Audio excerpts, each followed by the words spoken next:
Hello friends, welcome back to the channel biology for you. I hope आप सभी अच्छे होंगे और जो बायोलॉजी के लेक्चर मैं अपलोड कर रहा हूँ यूट्यूब पे आपको वो समझ में आ रहे होंगे और आप उसके अच्छे से नोट्स बना के याद भी कर रहे होंगे आप अपने आने वाले एग्ज़ाम्स के लिए।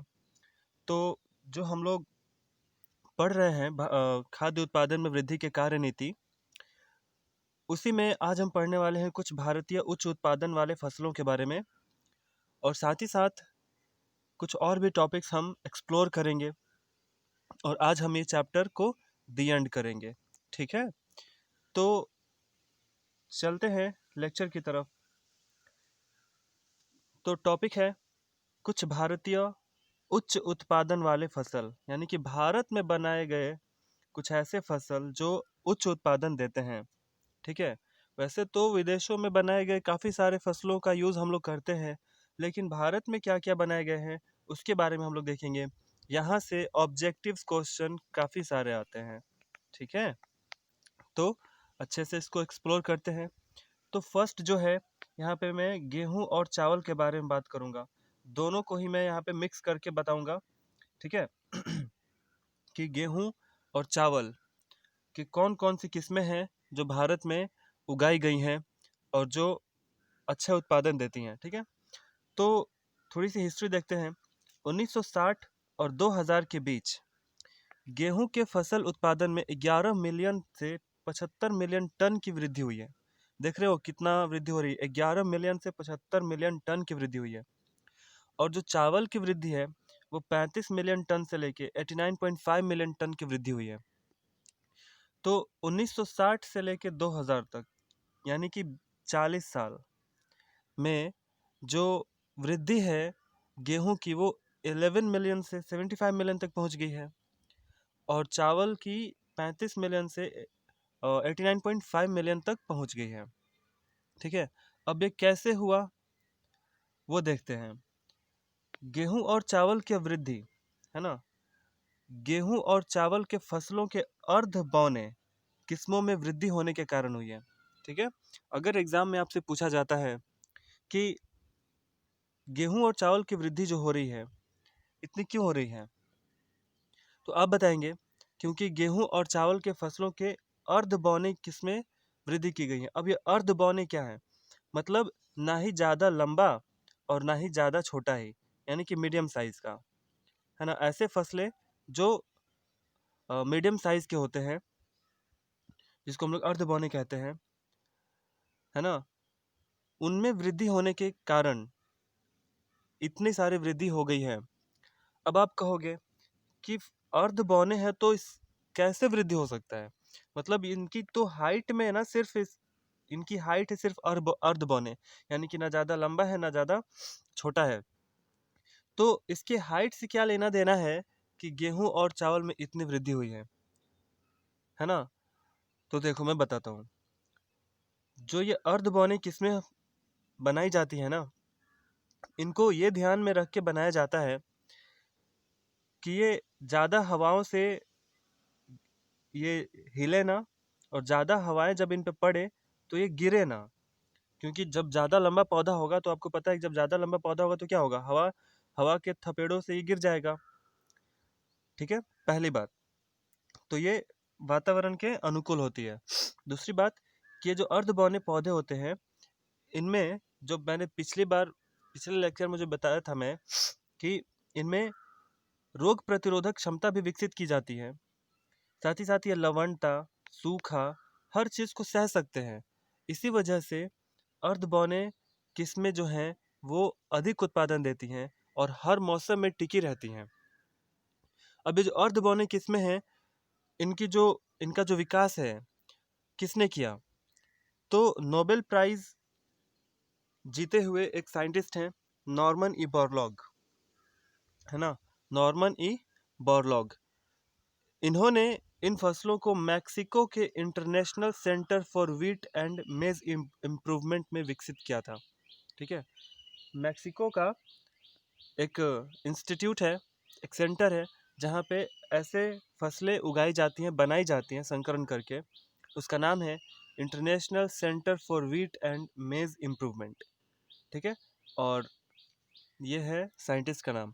तो यहाँ से एक क्वेश्चन राइज होगा। क्वेश्चन ये होगा कि गेहूं और चावल, या फिर ऐसे होगा कि अर्ध बौने किस्में, अर्ध बौने फसलों के अर्ध बौने किस्मों का विकास का श्रेय किन्हें जाता है? तो आप बताएंगे नॉर्मन ई बोरलॉग को जाता है। ठीक है। और ये कहाँ विकसित किया गया है? सब कहाँ किया गया है? मैक्सिको में। आगे बढ़ते हैं।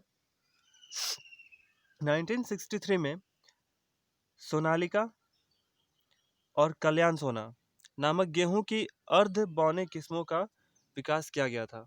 अब यहाँ से ये क्वेश्चन काफ़ी बार पूछा गया है कल्याण सोना के बारे में कि कल्याण सोना कैसी फसल है, मतलब कल्याण सोना किस फसल की एक प्रजाति है? तो आप बताएंगे गेहूं के फसल की एक प्रजाति है। ठीक है, कल्याण सोना कई बार पूछा गया है क्वेश्चन, तो आप ये याद रखेंगे। उसके बाद IR8, ये एक चावल के फसल का प्रजाति है जिसको विकसित किया गया है इंटरनेशनल राइस रिसर्च इंस्टीट्यूट में, है ना। ये फिलीपींस में है ना।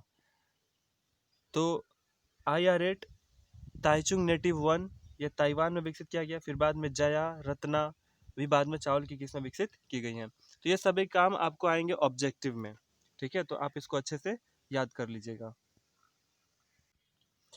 ठीक है, तो ये सब ऑब्जेक्टिव में ये भी कई बार पूछा गया ताइचुंग नेटिव के बारे में, है ना, कि ताइचुंग नेटिव कौन से फसल की एक प्रजाति है? तो आप बताएंगे चावल की फसल है। ठीक है, तो आशा करता हूँ कि आपको ये गेहूं और चावल के बारे में काफ़ी अच्छे से समझ में आ गया होगा। यहाँ से काफ़ी सारे ऑब्जेक्टिव पूछे जाएंगे तो आप इसको अच्छे से याद कर लेंगे। ठीक है, अब हम लोग देखते हैं गन्ने के बारे में, शुगर कैन। देखो, एक गन्ने का साइंटिफिक नाम है सैकरम बारबेरी, है ना। सैकरम बारबेरी जो है वो उत्तर भारत में उगाए जाने वाला गन्ने का फसल है। और एक है सैकरम ऑफिसेनरम, ये दक्षिण भारत में उगाया जाने वाला गन्ना है। ठीक है, तो ये नाम आप इम्पॉर्टेंट है, आप याद कर लीजिएगा कि पूछा जाएगा कि उत्तर भारत में उगाई जाने वाले गन्ने की फसल का नाम बताइए। तो आप कहेंगे सैकरम बारबेरी। और दक्षिण भारत में उगाए जाने वाले गन्ने की फसल का नाम बताइए, तो बताएंगे सैकरम ऑफिसिनेरम। ठीक है, अब मैंने यहाँ पे जिक्र क्यों किया है? देखो, यहाँ पे लिखा होगा कि जो सैकरम बारबेरी है ना, ये अच्छे उत्पादन इसमें नहीं होती है। जो उत्तर भारत में उगाई जाती है सैकरम बारबेरी, इसमें अच्छे उत्पादन नहीं होती हैं। मतलब क्या है कि इसमें से चीनी बनाने लायक जो इसका जूस होता है वो नहीं निकल पाता है, और फिर इससे बीमारी भी ज़्यादा लग जाती है। वहीं सैकरम ऑफिसिनेरम जो है, इसमें अच्छे उत्पादन की क्षमता होती है। ठीक है, तो अब क्या किया गया है कि अब मान लो कि उत्तर भारत में भी तो गन्ने की ज़रूरत है ना, और कब तक इतना खराब किस्म का गन्ना उगाया जाएगा? तो क्या किया गया है, इसको और इसको दोनों को ही संकरण करा दिया गया, क्रॉस करा दिया गया है, और एक नया गन्ना बनाया गया है, गन्ने की फसल बनाई गई है जो कि उत्तर भारत में भी उगाया जा सकता है। ठीक है, फिर आगे है कि इन दोनों प्रजातियों को, है ना, इन दोनों प्रजातियों को संकरण करा के, अभी मैंने बताया ऊपर की इन दोनों प्रजातियों को संकरण करा के ऐसे गन्ने विकसित किए गए हैं जो उत्तर भारत में भी उगाए जा सकते हैं। ठीक है, बात आई समझ में ना? मैंने क्या कहानी सुनाया आपको कि जो सैकरम बारबेरी है, ये सिर्फ उत्तर भारत में उगाई जाती है, लेकिन इसमें अच्छे उत्पादन नहीं होते हैं। जबकि सैकरम ऑफिसिनेरम जो है वो दक्षिण भारत में उगाई जाती है और इसमें अच्छे उत्पादन की क्षमता होती है। तो उत्तर भारत में भी ज़रूरत पड़ेगी अच्छे उत्पादन के गन्ने की, इसलिए इसको और इसको दोनों को ही क्रॉस करा दिया गया है। और क्रॉस कराने के बाद जो नया फसल गन्ने का बना है उसको उत्तर भारत में भी उगाया जा सकता है। यहाँ पे कुछ प्रजाति का मैंने नाम लिखा है, COC671, HM658, CO668, है ना। ये सभी क्या है, गन्ने के फसल है जो हाइब्रिड है, इन्हें उत्तर भारत में उगाया जा सकता है। तो आप ये नाम याद कर लीजिएगा। ठीक है, नेक्स्ट है मिलेट्स, यानी कि गन्ना नहीं, मक्का, बाजरा, ज्वार। ठीक है, तो खासकर यहाँ पे हमने हमने मक्के के बारे में यहाँ पे बात किया है। तो मक्के की विकसित किस्में हैं जैसे सोना, जवाहर, गंगा 5, गंगा 3, हाई स्टार्च, अंबर, शक्ति, रतन, विजय, विक्रम किसान, MH123, है ना। तो ये सभी मक्के की किस्में हैं जो अच्छे उत्पादन की क्षमता रखती है और अच्छे उत्पादन देती हैं। ठीक है, तो आप इसमें से कुछ नाम पूछा जा सकता है, और ये सभी भारत में उगाई जाने वाली है और भारत में विकसित की गई हैं। इसलिए मैंने अब पहला जो टॉपिक दिया था, भारत में विकसित की गई उच्च उत्पादन वाली फसलें। ठीक है, अब हम लोग देखेंगे रोग प्रतिरोधकता के लिए पादप प्रजनन, मतलब अब फसलों में रोग जो हो जाते हैं उनसे रक्षा कैसे किया जाएगा, है ना। पौधों को रोगों से रक्षा कैसे किया जाएगा। आखिर मान लो कि हमने फसल उगाई, अच्छे खाद दे रहे हैं, अच्छी सिंचाई कर रहे हैं, लेकिन रोग लग जा रहा है, कीड़े आ जा रहे हैं उसमें, ठीक है, और फसलों को बर्बाद कर दे रहे हैं, तो क्या फायदा। तो इसलिए ऐसे फसलों का उत्पादन किया जाए पादप प्रजनन के द्वारा जो रोग प्रतिरोधक हो, जिनमें रोग ना लगे।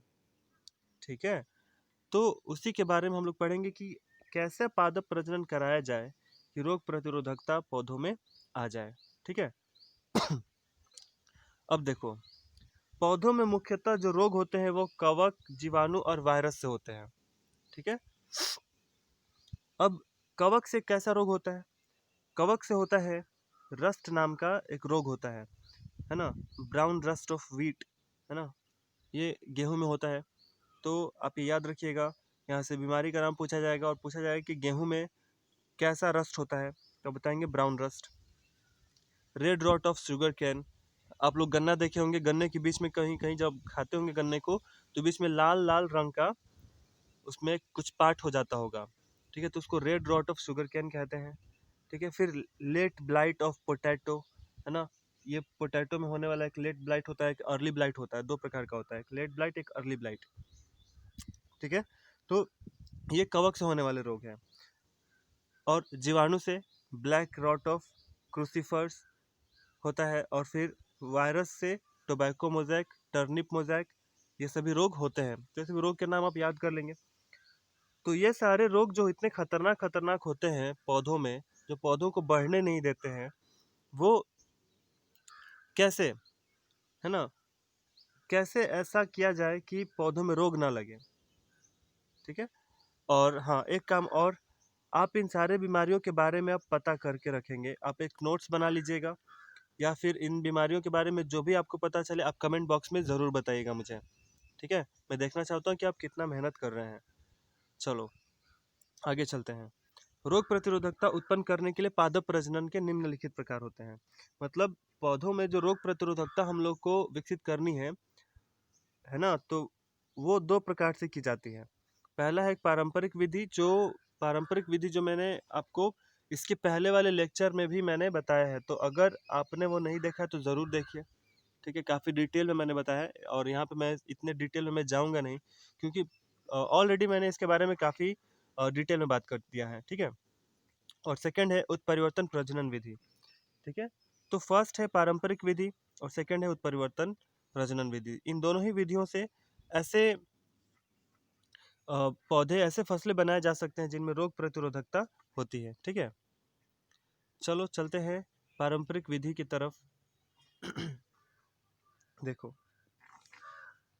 पारंपरिक विधि में क्या है, इस विधि में पौधों के जनन द्रव्य संग्रहण, अगर आप पिछले वाली वीडियो जब आप देखेंगे ना पारंपरिक विधि का, तो उसमें मैंने इन सब को टॉपिक वाइज करके काफ़ी डिटेल में मैंने बात की है, पूरा लेक्चर ही उसी पे है।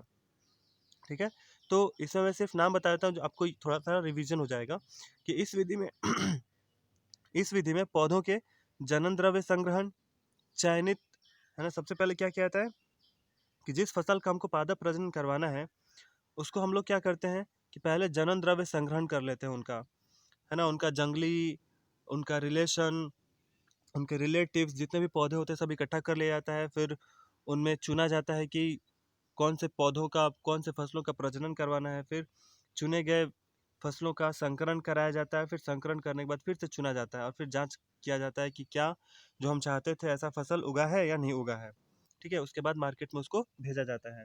ठीक है, तो मैंने यहाँ पे लिखा भी है, इस विधि की चर्चा पहले की जा चुकी है, तो आप उसको, मैं रिकमेंड करूँगा आप ज़रूर उसको जाके देखिए। ठीक है, चलते हैं म्यूटेशन की तरफ, यानी उत्परिवर्तन प्रजनन विधि की तरफ। देखिए, फसलों के जीन्स में, अब ये जीन्स पहनने वाले जीन्स नहीं, आपको पता ही होगा, ये जीन्स जो क्रोमोसोम्स में होते हैं। तो उत्परिवर्तन प्रजनन विधि में क्या है, फसलों के जीन्स में रासायनिक या विकिरण यानी कि रेडिएशन विधि द्वारा उत्परिवर्तन उत्पन्न किया जाता है, जिससे उनमें वांछित प्रकार की रोग प्रतिरोधकता उत्पन्न किए जा सकते हैं। ठीक है, मतलब क्या है इसका, कि जो भी जैसे कि मान लो कि धान का फसल है एक, ठीक है, धान का फसल है, और हम लोग चाहते हैं कि इसमें एक रोग प्रतिरोधक क्षमता आ जाए, तो हम लोग क्या करेंगे कि केमिकल से नहीं तो रेडिएशन उत्पन्न, जैसे गामा रेडिएशन होता है ना, अल्फा रेडिएशन होता है, आपको फिजिक्स में पढ़ना है इसको। तो रेडिएशन का यूज़ करके इनके जीन्स में कुछ बदलाव हम लोग कर देंगे, जिससे इसमें जैसा रोग प्रतिरोधकता हम चाहते हैं वैसा रोग प्रतिरोधकता इसमें आ जाएगी, और फिर वो कभी भी उसके फसल उस रोग के चपेट में नहीं आएगी। ठीक है। सॉरी। उसके बाद है, जैसे एक एग्जांपल मैं यहाँ पे देता हूँ, जैसे मूंग दाल में येलो मोज़ेक वायरस और पाउडरी मिल्डेव के प्रति रोग प्रतिरोधकता उत्परिवर्तन के द्वारा ही उत्पन्न किए गए हैं। तो अगर आपसे एग्जाम में पूछा जाता है कि मूंग दाल के येलो मोज़ेक वायरस में के प्रति जो रोग प्रतिरोधकता उत्पन्न की गई है उसमें कौन सी विधि यूज़ की गई है, तो आप बताएंगे उत्परिवर्तन प्रजनन विधि यूज़ की गई है। ठीक है, तो आया समझ में। तो ये मैंने आपको बताया क्या, ये मैंने आपको बताया रोग प्रतिरोधकता उत्पन्न करने के लिए जो पारंपरिक विधि होती है उसके बारे में, या फिर उत्परिवर्तन प्रजनन विधि के बारे में, कि कैसे पौधों में रोग प्रतिरोधक क्षमता उत्पन्न किया जा सकता है। ठीक है, चलते हैं नेक्स्ट जो काफ़ी इंपॉर्टेंट है, एकल कोशिका protein, single cell protein, SCP, है ना। काफ़ी डायनेमिक टॉपिक है ये। एग्ज़ाम में कई बार इस पर एक छोटा सा नोट्स लिखने के लिए आता है 2 नंबर या फिर 3 नंबर में। ठीक है, तो देखते हैं इसमें क्या है। एकल कोशिका प्रोटीन कहते क्या है, कहते किसे हैं, जैसे देखो, एकल, एकल मतलब क्या होता है, एक कोशिका तो समझते हैं, एक कोशिका। तो एक कोशिकीय जीवों से या फिर सूक्ष्म जीवों से जो प्रोटीन प्राप्त होती है उसे हम कहते हैं एकल कोशिका प्रोटीन। ठीक है, तो एक कोशिकीय जीवों से प्राप्त प्रोटीन को एकल कोशिका प्रोटीन कहते हैं।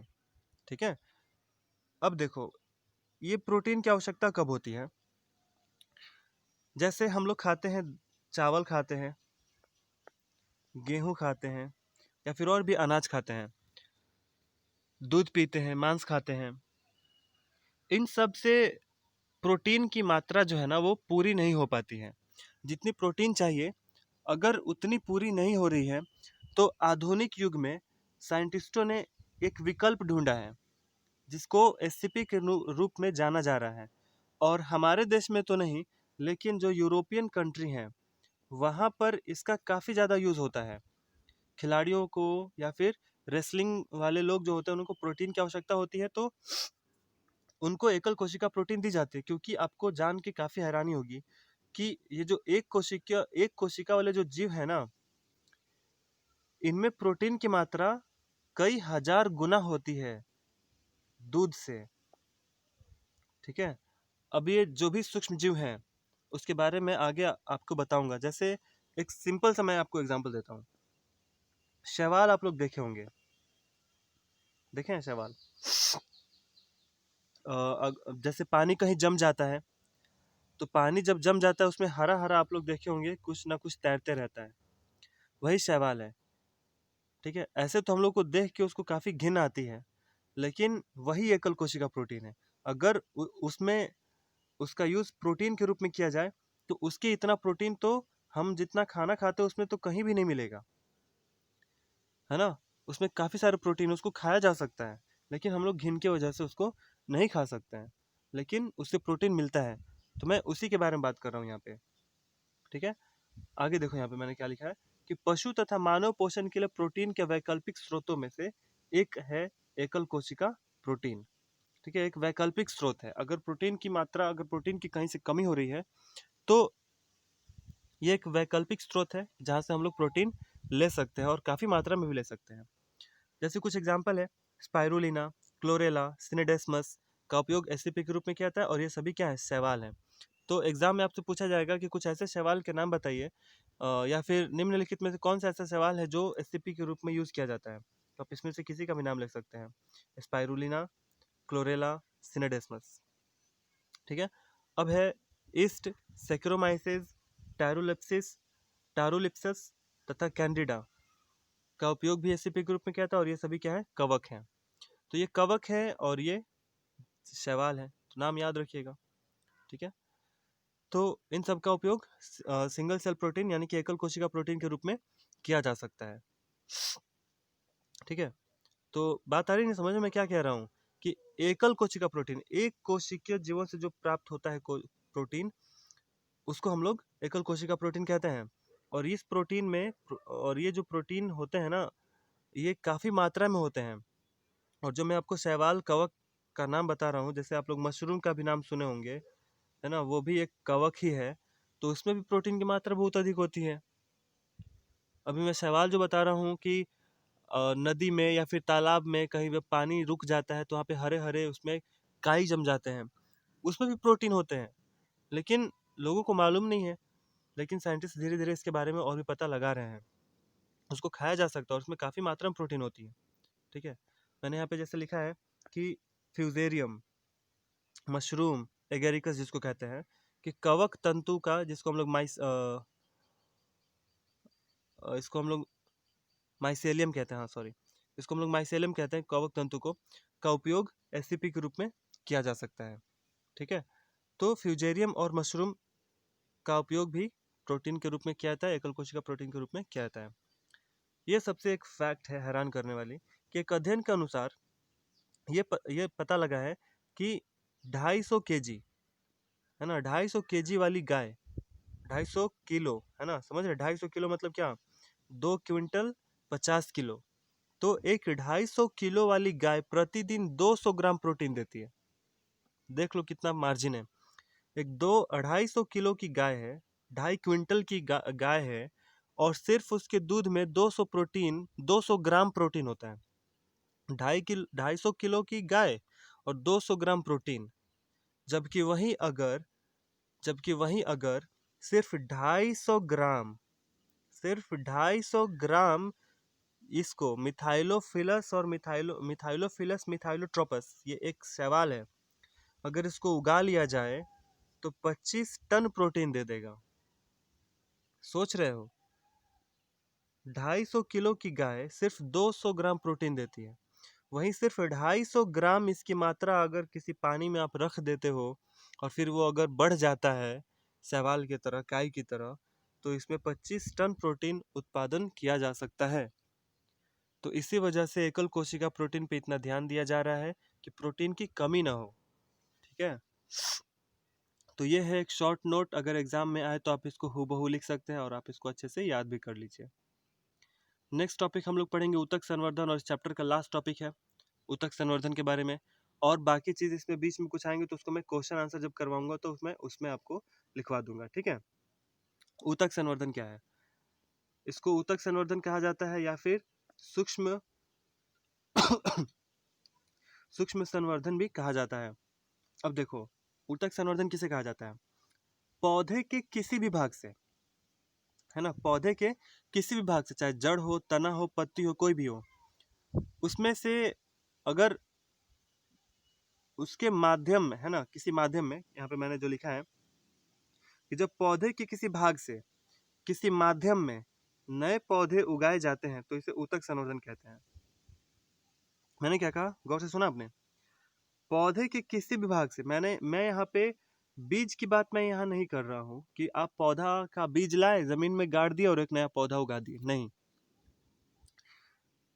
एक एग्जाम्पल लेते हैं, जैसे कि मान लो कि एक पौधा है, ठीक है, और ये पौधा अब मरने वाला है, और ये अपनी प्रजाति का सिर्फ एक ही लास्ट पौधा बचा हुआ है, ये विलुप्त होने के कगार पर है, और हमको क्या करना है, इसकी जाति बचानी है, तो हम क्या करेंगे, इसकी क्या करेंगे, इसका हम लोग ऊतक संवर्धन कराएंगे। क्या करेंगे कि पहले हम लोग जांच कर लेंगे कि इसका कौन सा पार्ट सबसे एक्टिव है, उस पार्ट से हम लोग हल्का सा टिश्यू काट लेंगे, है ना, ऊतक थोड़ा सा काट लेंगे, बस इतना ही काम करना है आपको। और मैंने यहाँ पे बताया ना आपको कि पौधे के किसी भी भाग से किसी माध्यम में एक माध्यम होना चाहिए। तो पहले आपको क्या करना है कि एक पौधा चुन लेना है कि किस पौधे का ऊतक संवर्धन कराना है, ठीक है। और उसके बाद क्या करना है कि उसके किसी भी पार्ट से एक छोटा सा ऊतक काट लेना है और उस ऊतक को किसी माध्यम में रखना है। पहले आपको रखना है पोषक माध्यम में, है ना, पोषक माध्यम में रखना है।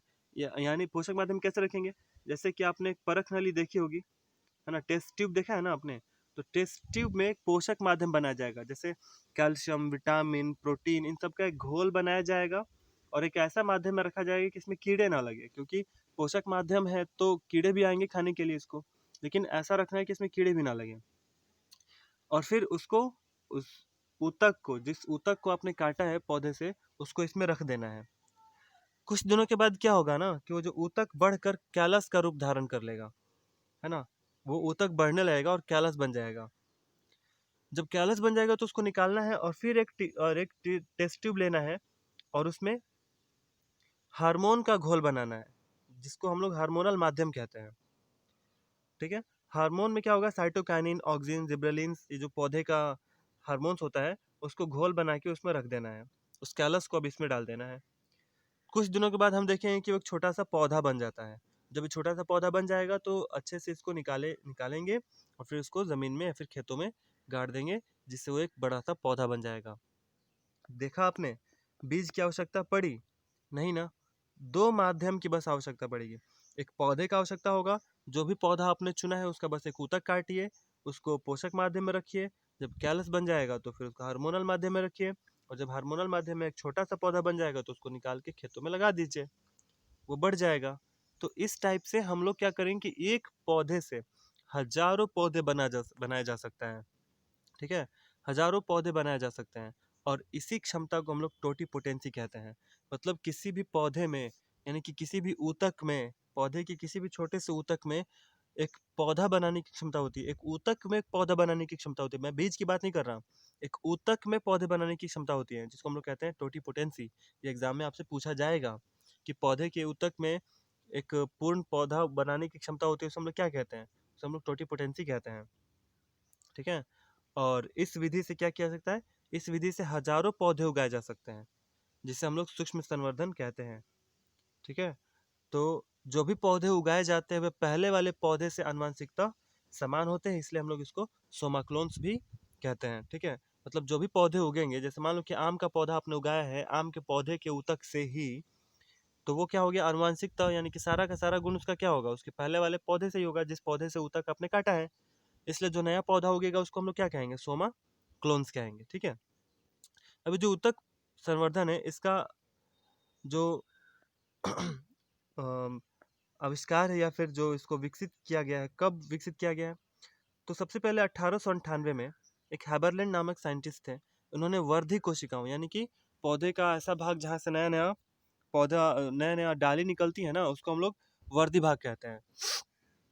तो उसको लेकर पोषक माध्यम में रख कर संवर्धन कराया था, वहीं से स्टार्ट हो गई। लेकिन इसका जो ज़्यादातर विकास है और ज़्यादातर अध्ययन जो है वो 1950 में या फिर 1960 के आसपास किया गया है। 1950 में ही ज़्यादातर इसका अध्ययन किया गया है ऊतक संवर्धन का, ठीक है। तो ये रहा ऊतक संवर्धन। तो आशा करता हूँ कि आपको ये लेक्चर अच्छे से समझ में आ गया होगा, है ना।